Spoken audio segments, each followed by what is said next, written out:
So ayan mga chong, ang forma sa ating nagawa kong bahay na maliit yan.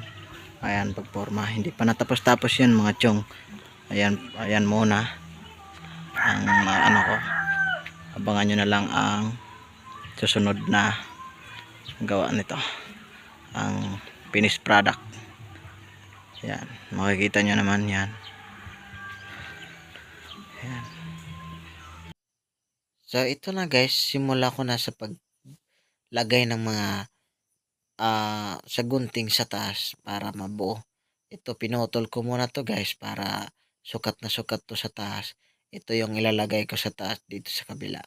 Kaya para maporma na siya ng kubo sa taas. Lagyan ng yero sa taas. Ito yung lalagyan ng yero sa taas. Kailangan natin putulin at sinusukat ko na to guys. So sa nakikita nyo, pinuputol ko naman eh. Ayun, makikita nyo naman kung paano ko ginawa to. Tinatawag nito sa amin guys ang paglagay ng bubong ay stromaline. Stromaline. Wala nang ganito ang paggawa. Stromaline to guys. So yun, sinusukat ko muna, bumaba ako at nagkuha ako ng eskwala para maging pantay at makikita natin. At isa pa guys, umakyat na ako dito kasi pako ko na nito kasi saktong-sakto. Susukat natin. Tapos natin isukat to guys, ipako na natin. Kaya gamitan natin ng eskwala at saka naman, buti naman nandito si Idol. Kasama ko dito, hindi niya ako pinabayaan. Sinamahan niya ako na maging labor siya. So yun guys, naging labor na si Idol. So sa nakikita nyo guys, na ako, magpako sa nilagay ko na kahoy dito sa taas.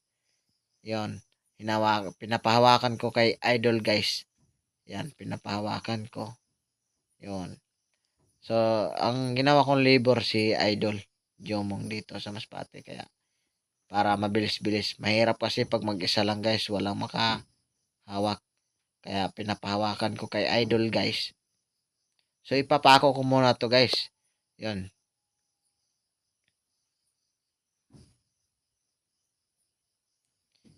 So, hindi ko pinapaalis yung kamay ni Idol kasi baka biglang malaglag. Mabigat kasi to yung kahoy guys. So, yon, pinapaabot ko sa kanya yung nilagay ko na kahoy kasi para pantay na pantay yung pag ano pag pako ko.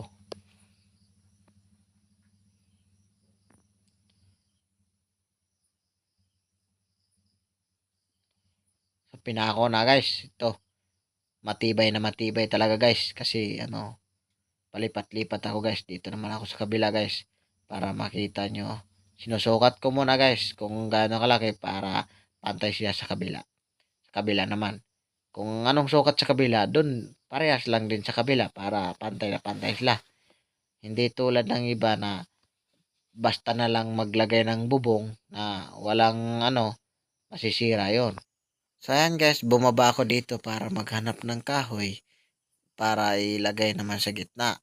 Tapos ko na nalagay yung bawat gilid dito naman sa gitna para kabitan ng yero pang bubong natin. Hindi naman pwede na dalawang lang pagkakapitan ng yero at saka kailangan meron sa gitna. Kaya dito sinukat ko muna, ginamitan ko ng eskwala. Kailangan talaga sa trabaho ang eskwala. Tapos puputulin natin sa ating lagare. Kaya putol na, ilagay natin sa taas. Susukat na to. Kaya ito na guys, makikita nyo naman is ilagay ko na, umakyat ako ulit para ipako sa taas. Hindi naman aabot-abotin yun. Hindi naman masyado maabot yun. Kailangan nating lagyan ng label, tali ng lubid. Kailangan din lagyan ng lubid para pantay na pantay sila. Yung ilagay natin ng kahoy. So yan guys, pasensya na kayo guys, may nakita kayo na wire sa kuryente. Okay lang naman yon kasi hindi naman yun masyado makaano. So yun guys, sa makikita nyo, naglagay ako ng lubid kailangan talaga ginawa ko yon para may lebelan ako. Para maging pantay yung bawat gilid. Tapos sa gitna.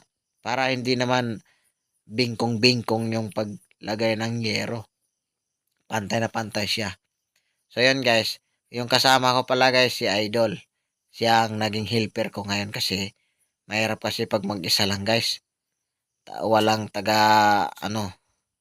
walang taga bigay sa akin ng kahoy at taga hawak. So yun guys, nakikita nyo naman kung sino ang kasama ko, si Idol to. At saka ako naman dito sa taas. Ginawa ko to para ipako. Kailangan diskarte talaga labanan dito guys pag gumawa tayo ng bahay. Walang picture to guys. Kundi utak talagang gagamitin kung paano gawin. Ayan. Nagamit ako ng lapis, eskwala, metrosan, at saka lagari, saka lubid para maging pantay-pantay, hindi bingkong-bingkong. Kailangan talagang mapantay. Kaya nilagari ko muna para saktong-sakto. Pag idikit mo sa gitna, siguradong matibay. Ipako. Ipako na naman ng ano para okay. Pinapaakyat ko dito si Idol sa upuan kasi para maghawak. Pinapaabot ko yung mga ita ko para mabawasan ko yung kahoy. So yun guys, binabawasan ko muna yung kahoy kasi hindi naman perfecto yung lagari natin pagputol eh. Kailangan natin may itak. Wala tayong tigib eh. Kailangan itak talaga yung panlaban natin. So, yun, pinapaakyat ko na si Idol para maghawak nito sa ilagay ko. Kasi mahirap pa talaga pag magpanday ka guys na walang maghawak sa kabilang dulo. Kailangan talagang may maghawak sa kabilang dulo guys para pantay na pantay at saka makuha sa level natin. Tulad ng nilagay ko na label na lubid. Yon. Yan ang kukunin natin, titingnan natin yung label ng lubid. So yan guys, nakikita nyo naman, ito yung ginawa ko. At abangan nyo na lang yung katapusan nito at saka yung tapos na. Ito, pinapako ko na dito una para dun sa kabilang okay. Kaya tapos na guys, tinanggal ko na yung lubid, lahat ng nilagay ko. At ito na, puputulin ko na to dito yung mga posting lumagpas sa lebelan. Kailangan. So yan guys, dito bumaba ako kasi umuulan na. Nakikita nyo naman guys sa sobrang lakas ng ulan. Kaya natapos ko lang pagputol yung mga lumagpas na poste. Kaya